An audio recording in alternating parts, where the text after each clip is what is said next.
अस्सलाम वालेकुम नाज़रीन, प्रोग्राम कराची टुडे और मैं हूं आपका मेज़बान बिलाल खान। आज बात की जाएगी इदारा शुमारियात की रिपोर्ट के हवाले से, और ये रिपोर्ट जो शाया की गई है ये महंगाई के ऊपर आदाद शुमार वाजे किए गए हैं। 1975 के बाद पहली मरतबा महंगाई की सालाना शरह 27.3% पर पहुंच चुकी है, और यह भी वाजे किया गया है कि शहरी इलाकों के मुकाबले में देहाती इलाकों में महंगाई ज्यादा रही है। और महंगाई की जिनकी अगर बात की जाए वो हमेशा बड़ा कॉमन एक स्टेटमेंट सामने आता है आम आदमी की तरफ से भी, ब्यूरोक्रेसी की तरफ से भी, हुकूमती सतह पर भी, कि महंगाई का जिन एक बार फिर बेकाबू हो गया। खासतौर पर अपोजिशन जो होती है वो ज्यादातर इस पर शोर करती है, इस स्टेटमेंट पर। अगर कुछ बिजली की बात कर ली जाए तो एक साल के अंदर बिजली में 123%, 123% इजाफा हुआ, और पेट्रोल 84% यानी कि 84% महंगा हुआ है। और बिजली की मैंने बात की, और रेडीमेड गारमेंट्स के अंदर भी इजाफा हुआ, तामीराती सामान की शरह में भी महंगाई में उसमें इजाफा हुआ। जो उनकी कीमतें हैं, ये महंगाई जिस तरीके से बढ़ती चली जा रही है, परवान चढ़ रही है, कैसे काबू किया जा सकता है। हमारे साथ इस वक्त सीनियर एंकर पर्सन है, मुआशी तज्जियाकार भी हैं, इनसे बात करेंगे। मोहम्मद यासिर साहब, जानना चाहूंगा कि ये जो महंगाई के आदाद शुमार इदारे शुमारियात ने वाजे किए हैं, इस पर पहला कमेंट आपको चाहूंगा, कैसे देखते हैं आप इसे? Thank you so very much Bilal for having me. Bilal, ये बात इससे पहले भी हम डिस्कस कर चुके हैं, ये बड़ा इम्पोर्टेंट है इस वक्त कि ये जो एफपीआई इंडेक्स है, ये जो सेंसिटिव प्राइस इंडेक्स जिसको कहते हैं, इसमें अशिया खुर्दनोश के आइटम्स जो हैं ज्यादा आते हैं। अब आज जो ये आदाद शुमार, इसके कल इनफैक्ट ये रिपोर्ट जब शाया की गई थी, तो इसमें दो तरह से इसका जायजा लेना जरूरी है। पहले मैं अपने देखने वालों को ये बात थोड़ा सा समझा दूं। एक तो हम जो फिगर्स देखते हैं वो क्वार्टर टू क्वार्टर देखते हैं, यानी कि 3 महीने पे मुहित एक क्वार्टर होता है जिसके ऊपर हम देखते हैं कि इसमें कितना इजाफा हुआ है, और हर 3 महीने के बाद फिर जायजा लिया जाता है, पिछले क्वार्टर से उसको कंपेयर किया जाता है, यानी कि उसका मवाजना किया जाता है जी। तो अब अगर ये मवाजना आप करें जो वीक ऑन वीक बेसिस के ऊपर इसके अंदर चेंज आ रहा है, तो फर्स्ट क्वार्टर ये शो कर रहा है 1.63%, सेकेंड क्वार्टर शो कर रहा है 1.53%, इसी तरह थर्ड क्वार्टर शो कर रहा है 1.43%, और क्वार्टर 4 जो है उसमें 1.39%।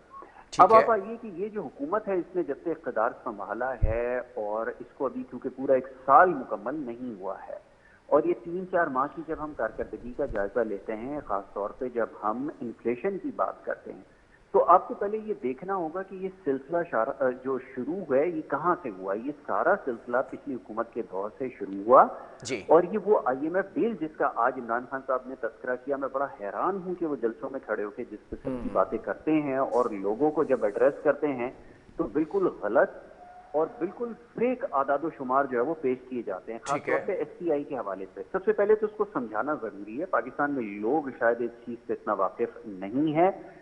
इसको अगर आप जायजा अगर लें, पिछले क्वार्टर्स में देखें तो इस क्वार्टर के अंदर ये 1.31% है, तो आपके लिए समझना बड़ा आसान हो जाएगा कि ये खान साहब के अपने दौर में जो फोर्थ क्वार्टर तक पहुंचा था तो 1.39% जो है वो वीकली बेसिस के ऊपर इसमें इजाफा हो रहा था।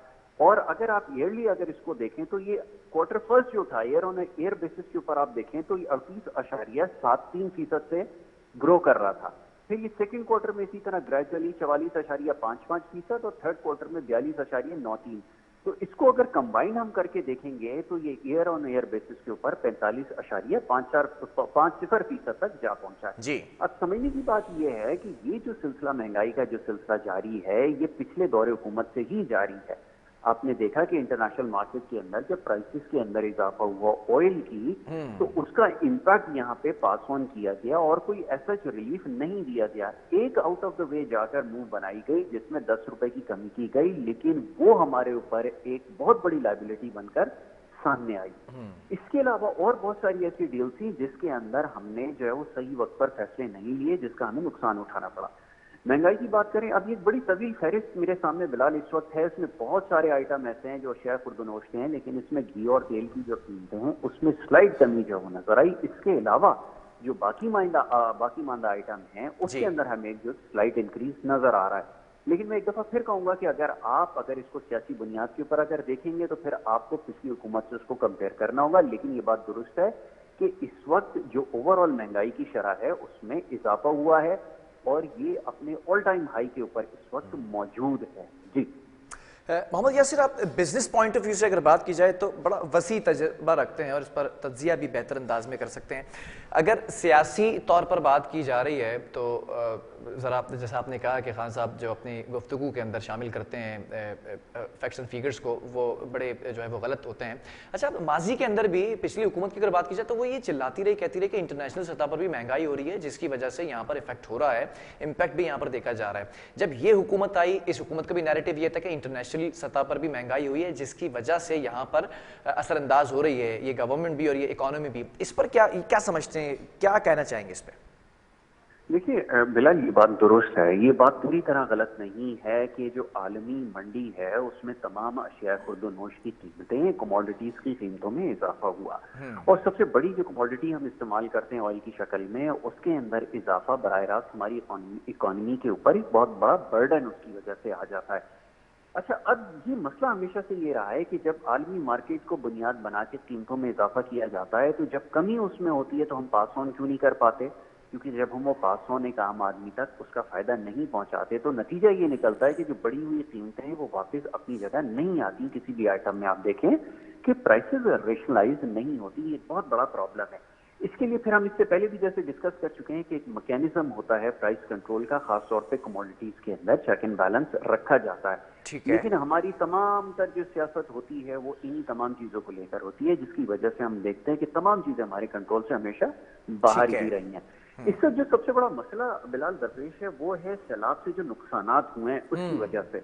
अब आप देखें, जैसे आपने शहरी इलाकों को और जो गांव के देहात के इलाके हैं या खासतौर पे जो पसमानदा इलाके हैं उनके अंदर आप सूरत हाल देखें तो वहां पर इस वक्त जो सबसे बड़ा मसला है वो स्पेकुलेशन का है। वो स्पेकुलेशन इस तरह हो रही है, एक तो फसलें तबाह हो गई हैं, फिर मार्केट तक एक्सेस बंद हो गया, और जब मार्केट तक एक्सेस बंद हो जाता है तो उसके बाद फिर जो 100 वाली चीज है वो खुद ब खुद बढ़ के 500 रुपए की बिकना शुरू हो जाती है।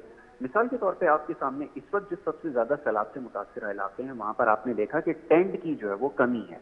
अब शहरी इलाकों के अंदर जो टेंट एक आम आप उसमें देखें हालात में जो 500 या 600 रुपए का टेंट मिलता है वो इस वक्त 5-5 हजार तक उसकी कीमत पहुंच। बिल्कुल सही कह रहे हैं। ये सारा जो डिमांड सप्लाई है, क्योंकि इस डिमांड ड्रिवन आइटम हो गया। अच्छा। और जब भी कोई आइटम डिमांड ड्रिवन हो जाता है तो इवेंचुअली यही होता है, इसकी कीमतों में इजाफा हो जाता है।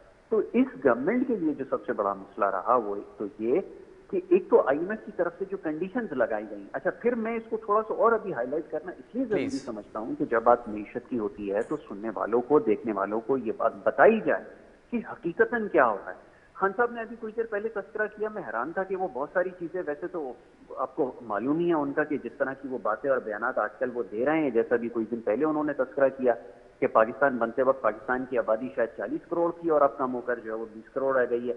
इसी तरह जब वो मईशत के हवाले से भी जब वो बयानात देते हैं तो वो इसी तरह के आदादोशुमार पेश कर रहे होते हैं। बहरहाल कहने का मकसद ये है कि जब आपने ये बताया लोगों को कि हम जब आईएमएफ के प्लान में शामिल थे तो हमारे पास शायद इतनी कंडीशंस नहीं थी, हम उनकी बातें नहीं तस्लीम करते थे जितनी ये हुकूमत कर रही है, तो ये जरा उनसे पूछा जाए कि जो सेंट्रल बैंक का, जो स्टेट बैंक आपका उसका गवर्नर था, वो किसके कहने पर लगाया गया, जो आपकी मौशी टीम थी वो किससे पूछकर फैसले ले रही थी, और जब उस वक्त आपको ये बताया जा रहा था कि इसका इम्पैक्ट आगे जाके नजर आएगा तो उस वक्त तमाम चीजें उन्होंने नजरअंदाज की और बहुत सारे सौदे ऐसे थे जिनको बर वक्त अगर किया जाता। तो इस वक्त जो क्रिटिकल सिचुएशन जिसका हमें सामना है तेल की खरीदारी पे, गैस की खरीदारी के हवाले से, कमोडिटीज के हवाले से और बहुत सारे अजनास के हवाले से, वो क्योंकि फैसले नहीं लिए गए, इस वजह से हमें इस वक्त बहुत ज्यादा मुश्किलात का सामना है।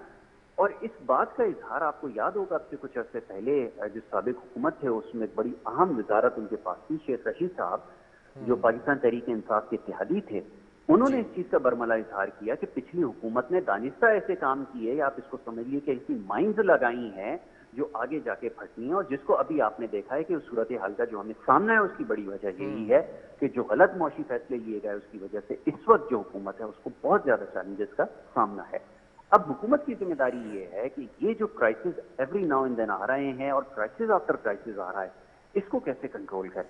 अभी आप देखें Mohammad, yes, you have drawn a beautiful picture in your analysis.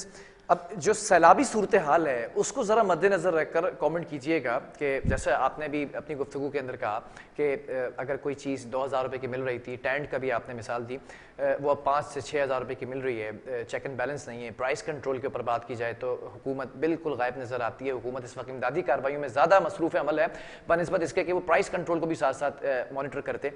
अब फसलें भी तबाह हो चुकी हैं, तमाम इलाकों की बात की जाए, गांव देहात की बात की जाए, वो बिल्कुल ज़ेर-ए-आब आ चुके हैं, सैलाबी कैफियत है, आप बखूबी जानते हैं। इंटरनेशनल सतह पर भी इमदाद का कहा गया है और जो दोस्त ममालिक हैं उन्होंने भी इमदाद के लिए कहा है। फिर इंफरादी तौर पर भी जो इंडिविजुअल्स हैं उन्होंने भी कुछ फंड्स और डोनेशन जो हैं वो इकट्ठा किए हैं।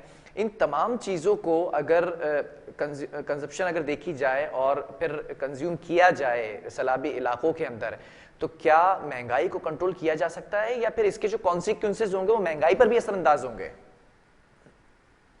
बिल्कुल बिलाल, आपने बिल्कुल दुरुस्त कहा कि इसके बड़े सीरियस कॉन्सिक्वेंसेस होंगे और यकीनन वो नजर आना शुरू हो गए। देखिए, हमारी सोसाइटी के अंदर सबसे बड़ा मसला ये है कि एडमिनिस्ट्रेटिव जो फेलियर्स हैं वो हमें हर जगह नजर आते हैं। यही सबसे बड़ी वजह है, मैं इससे पहले भी आपसे अर्ज कर चुका हूं कि जब तक प्राइस कंट्रोल मैकेनिज्म जो कि यहाँ पे पहले से मौजूद है, अगर उसको इम्प्लीमेंट नहीं किया जाएगा और सही तरह से अगर वो मटीरियलाइज नहीं होगा तो उसका नतीजा फिर ये निकलता है कि आप देखें कि लोग खुद साख्ता तौर पर चीजों की कीमतें बढ़ाना शुरू कर देते हैं। और इस वक्त क्योंकि बहुत ज्यादा क्रिटिकल सिचुएशन है, हम लोग कमोडिटीज की तरफ से बहुत सारी मसाइल हैं, लेकिन खुदा का शुक्र है कि हमारे पास अभी भी 2-3 ऑप्शंस मौजूद थे जिसको हमने यूटिलाइज किया है। जैसे हमने ईरान से जो कुछ कमोडिटीज मंगवाई हैं, अफगानिस्तान के रास्ते कुछ कमोडिटीज आ रही हैं। एक बहुत बड़ी मार्केट चाइना है, टमाटर सबसे ज्यादा कास्ट चाइना के अंदर होता है। अगर हम उससे चाहें तो वहां से भी हम जो है वो अग्रीमेंट कर सकते हैं और हमें बहुत आसानी से वो मिल जाएगा। तो ये हमारे लिए कुछ रास्ते अभी भी मौजूद हैं, लेकिन अगेन हुकूमत को अब ये तमाम चीजें हैंडल करने के लिए एक पॉलिसी बनानी होगी, एक जेबी बनानी होगी जिसके अंदर तमाम सूबों की कोऑर्डिनेशन शामिल हो, इंक्लूडिंग खैबर पख्तूनख्वा की हुकूमत भी इसमें शामिल हो। जैसे हमने देखा था कि एनसीओसी टाइप का एक इदारा सा आप समझ लें कि इंस्टीट्यूशन एक सॉर्ट ऑफ बन गई थी, उसके अंदर बैठ के लोगों ने कोऑर्डिनेशन के साथ, कंसेंसस के साथ कुछ फैसले किए, तो उसका नतीजा फिर आपको नजर आया। अब ये एक चीज बड़ी मिसिंग है क्योंकि इस वक्त एक इमरजेंसी की सूरत हाल है, लेकिन हो ये रहा है कि इस वक्त जो एक पॉलिटिकल पार्टी है वो बिल्कुल इन मामलों को समझने के लिए तैयार नहीं है, बल्कि इनफैक्ट इससे अब से कुछ अर्से पहले जो कुछ कॉल सामने आई हैं और IMF के प्लान के हवाले से इस प्रोग्राम को जो फाइनल अप्रूवल मिलने वाला था, जो फाइनल ट्रांच थी, वो रिलीज होने से पहले जो कुछ हुआ वो भी आपके में यकीनन होगा। जो साबिक जो फाइनेंस मिनिस्टर थे शौकत तरीन साहब, उनकी स्टेटमेंट जो वो सामने आई है, लोग हैरान है कि ये अगर इस तरह की अप्रोच लेके आगे चलेंगे तो फिर पाकिस्तान के लिए बड़ा मुश्किल हो जाएगा।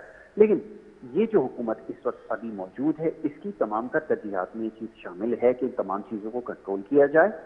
प्रोविंशियल गवर्नमेंट की रिस्पॉन्सिबिलिटी है कि वो ये जो डिमांड सप्लाई की वजह से जो इस वक्त जो गैप एक खुद साख्ता पैदा किया जा रहा है, इसको कंट्रोल करने के लिए अपना एक्टिवली रोल प्ले करे और इसके लिए कमिटीज बनाए जो उन इलाकों में जाके इन तमाम चीजों को कंट्रोल करे। तो फिर जाके मामला जो है वो आहिस्ता आहिस्ता स्ट्रीमलाइन होना शुरू हो जाएंगे। लेकिन इस बात की उम्मीद रखें कि इस वक्त कोई ऐसी एक्स्ट्राऑर्डिनरी सिचुएशन इमर्ज होने के चांसेस अब कम हो गए हैं, क्योंकि आपने भी खुद इसकी इंडिकेशन दी है, अभी आपने इसका तस्करा किया है कि आपके पास जितनी भी फ्रेंड्स ममालिक आपकी जो कंट्रीज हैं वहां से भी आपको एड मिल गई है, आपको इसके लिए जो है वो यूनाइटेड नेशंस की तरफ से भी आपको पैसे मिल गए हैं। तो आप पैसों के हवाले से तो आप जो है वो सफिशिएंट हो गए। यकीनन जब रिहेबिलिटेशन का प्रोसेस स्टार्ट होगा तो उस वक्त मजीद आपको जो फंड्स दरकार होंगे, अभी जैसे मिडिल ईस्ट से आपको मजीद पैसे जो UAE की तरफ से जो वो मिल रहे हैं, तो होपफुली कि बहुत सारे ऐसे डोनर्स हैं जो खुलकर पाकिस्तान की यकीनन मदद करेंगे।